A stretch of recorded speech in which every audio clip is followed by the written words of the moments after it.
Is a Rolex considered an asset or a liability? I don't know. Before I thought it was a liability because I thought it was just a waste of money. If you don't have 30, 40, 50 grand just laying around in your bank where you can just spend money on a Rolex, then it's like, well, would you rather have cash or would you rather have a Rolex? I think, and if you look at it long term wise, I think, Rolex has actually outperformed real estate at one point. And I think Rolex is just a brand, right? It's just like any other brand. But the thing about Rolex is I think it's an asset because if you're wearing a Rolex and you walk into a room, people are going to notice. Okay. Yeah. When you walk into a room with a Rolex, that just sets the stage. That sets the stage of who you are and what you can afford. Somebody pulling up with a Lamborghini or a Rolex or having an amazing, beautiful house, that sets their lifestyle, and that kind of tells other people that this individual can afford these things. It's not a liability because it costs them money, but if he can afford it and he's actually using the money wisely and buying a Rolex as an investment, then I think it's an asset because it also brings in good marketing. It allows for conversations to start. I've so many times I've walked into a room and I've talked to people and then they notice my Rolex and they'll start, hey, isn't that a Hulk or isn't that, a Submariner, or hey, that's a nice watch.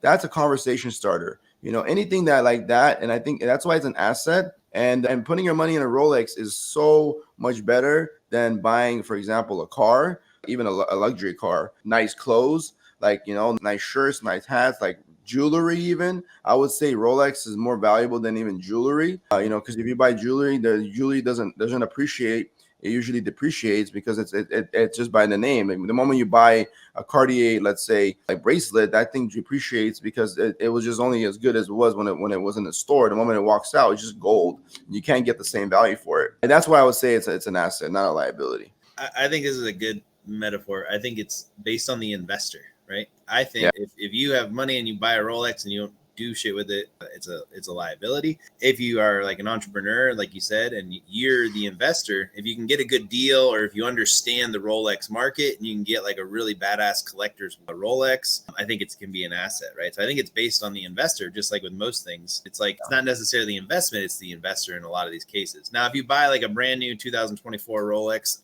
I think it's kind of a waste of money. If you buy like one of the older nice one collections, or if you have like a unique piece, I think it can be an asset. And then also, like you said, it's a conversation starter.